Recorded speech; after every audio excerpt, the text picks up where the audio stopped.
The Lord be with you. And with your spirit. A reading from the Holy Gospel according to Saint Luke. Glory to you, O Lord. Jesus departed to the mountain to pray, and he spent the night in prayer to God.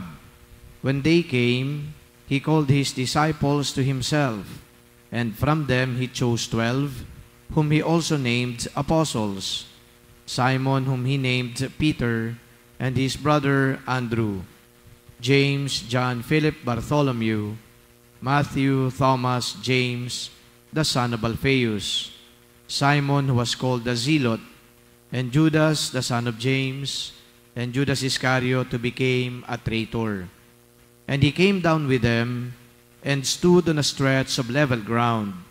A great crowd of his disciples, and a large number of the people, from all Judea and Jerusalem, and the coastal region of Tyre and Sidon, came to hear him, and to be healed of their diseases. And even those who were tormented by unclean spirits were cured. Everyone in the crowd sought to touch him, because power came forth from him and healed them all. The Gospel of the Lord. Praise to you, Lord Jesus Christ. Magandang tanghali po sa inyong lahat. Kanina po, bago ako dumating dito at mag-umpisa ng misa, ay kinausap po ako ng pulis at nagtatanong po kung yung napapabalita daw ng mga grupo na magrarally po dito ay nakipag-communicate o nakipag-ugnayan sa akin. Sabi ko, meron mga ilan-ilan nakipag-ugnayan, pero meron din naman ng mga hindi talaga nakikipag-coordinate. At ito po, total naman, live tayo sa Facebook, sasabihin ko na, yung mga grupo po na hindi nakikipag-coordinate kapag sila ay magrarally dito, usually mga grupo ng DDS. Pero po yung ibang mga grupo na gustong mag-rally dito, nakikipag-usap talaga. At dinidiscuss po namin yung kanilang unang-una, yung objective, tsaka intention, and of course, kung ano yung programa talaga, at kung anong oras, ano din yung mga logistics na kakailanganin. Kung mapoprovide po natin, ipoprovide. Kung hindi naman sila magpoprovide. Pero kapag DDS group, naku, very entitled. Talagang basta-basta na lang susulpot yung mga yan dito at magsisigawan na. At ina-undermine pa pati yung ating pong authority dito bilang rector, kasi ito daw na EDSA Shrine is a public place. Kaya kahit sino, pwede daw gumamit nito. Yun po yung kanilang logic. Kayo na ho bahalang mag-decide, ha?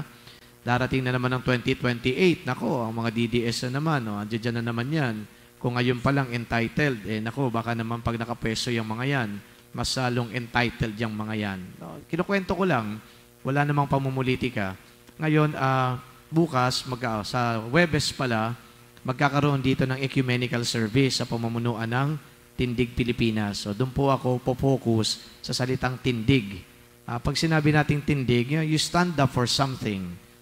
Kapag sinabi nating tindig, ay meron kang, kumbaga, ay commitment. Pwede po ba yung mga, natin, yung ating ushers, sabihan yung gwardya, baka masunog ho tayo dito eh. Malapit-lapit na ho yung impyerno sa atin eh. Ayan, sa likod nyo po yan eh. Ayan. So, pakisabi sa gwardya, na apulahin po yung apoy. Okay? Baka kasi masunog din yung umbrella. Okay. So ituloy po natin, tindig, may paninindigan, kumbaga merong commitment. So yun po, ang kumbaga ay pinupuntuhan natin. Ngayon si St. Peter Claver, ganun po yung ang kanyang naging buhay. Nagkaroon din ng paninindigan. Para kanino? Para sa mga black slaves. Si St. Peter Claver, nung bata pa, gusto na niya maglingkod sa Diyos. Paano daw ba siya makakapaglingkod sa Diyos? So yun ang kanyang tanong. And then, meron siyang napagtanungan, nagbigay ng advice, and eventually, ang naging desisyon niya ay magpari. So, he entered the seminary, the Jesuits. Naging Jesuita, naging pare, at yung kanyang commitment, alam ninyo, tumulong nga sa mga black slaves. At ang ginagawa niyang apostolate ay pasukin ho niya o akyatin po niya yung pong mga ship na may daladala ng mga alipin, black slaves. Yung mga ship na to na nakadaong sa Cartagena, sa Colombia, yun ang kanya ngayon pinupuntahan At ang ginagawa niya ay ini-evangelize, kinakatechize, at higit sa lahat, nagbibigay din po siya ng mga pagkain at kung ano-ano pa man na pangailangan. You know, people who are bringing these black slaves to be sold to their new owners, ay galit na galit siyempre. Diba? Kasi nga naman, paano pa nila may exploit? Paano pa nila, kumbaga, paano pa sila kikita? So they were so incensed and angry at Peter Claver.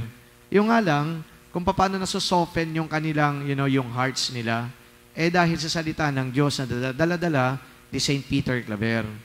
So sa pamamagitan ng pagbabahagi ng salita ng Diyos, pagkakatechize, kahit na yung mga nagmamay-ari nitong mga slaves na to, ay mukha yatang napagbabago. Pero nung una, may opposition because it's all about profit. Kaya nga yung mga tao po ngayon, galit na galit sa simbahan kapag halimbawa tinutuligsa yung kanilang mga corrupt practices. Kasi kapag may tumutuligsa sa kanila, napuputol din yung kanilang mga gawain. Di ba? Paano sila magkakaroon ng profit? So, ganun din yung mga mayayaman noon na may dala-dala nitong mga slaves na to. But Peter Claver stood up for the rights of these African slaves. May paninindigan. Tinayuan niya talaga. Hindi. Kahit na nung gawin, mga anak yan ng Diyos, mga tao yan, may dignidad yan. So, lumipas yung mga panahon, lumipas yung mga taon. Alam mo si St. Peter Claver ay nagkaroon ng sakit. Ngayon, parang nakalimutan siya ng public. Yung mga dati niyang natulungan, parang wala nang pakialam. Nung eventually nalaman nila na namatay si St. Peter Claver, it was then that they realized how valuable this man is to their life. Ang lesson doon, may ginagawa kang mabuti, parang hindi nila alintana yung mabuting ginagawa mo. Yung impact nito parang hindi nila maramdaman, lalong-lalo na kapag naging maayos na ulit ang kanilang buhay. And I'm talking about those people na natulungan na, umayos na ang kanilang buhay, para nakalimot. Pero nung nawala na si St. Peter Claver, doon nila nakita na mahalaga pala yung taong ito sa buhay nila sapagkat ito yung nangalaga sa kanila, ito yung nagturo sa kanila tungkol sa Diyos, ito yung naglapit sa kanila sa Diyos, at ito nagprotekta ng kanilang human dignity o dignidad. Too late for them to realize that Peter Claver was somebody to them. Ang ginawa ng simbahan, he was elevated to the rank of the saints. Kaya ngayon hindi natin siya nakakalimutan. If he was forgotten by those people in his time, whom he helped along the way, now the church doesn't forget him. His slavery is a sin. His slavery takes away human dignity. His slavery is a form of oppression. His slavery undermines a human being.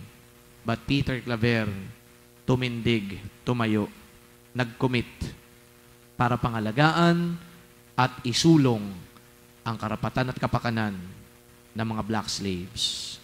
So today, as we celebrate this Mass in honor of him, we ask that each and every form of slavery may be defeated by our prayer, may be defeated by our common action. Ano ba yung iba't ibang uri ng slavery ngayon? Hindi na lang mga black slaves ngayon ang namamayagpag. Ang daming uri. Prostitution is a form of slavery. Human trafficking is a form of slavery. Child labor is a form of slavery. All other forms of oppressive systems, they are slavery. Napakarami pa po nga rin biktima ng slavery. Kaya we invoke today the intercession of Peter Claver, that through his prayers, God may free our brothers and sisters who are still slaves up to this day. At palagay ko yung pinakamalalang form of slavery, yung ikaw ay maging alipin ng pera, so much so that you become too greedy. At ngayon po, napapakinggan natin ang mga investigasyon, both in the House of Congress and the Senate, House of Representatives and the Senate. Nakita natin dito how greedy these people are. Imagine losing millions, 46 millions, 26 millions in a day in the casino. They are slaves of money. Kaya nga, dahil sa kanilang kasakiman at pagiging alipin ng pera, marami ang apektado. marami ho ngayon ang naghihirap. Hopefully, the Lord will make a miracle. Free these slaves from slavery. And may St. Peter Claver be our patron and help. Amen.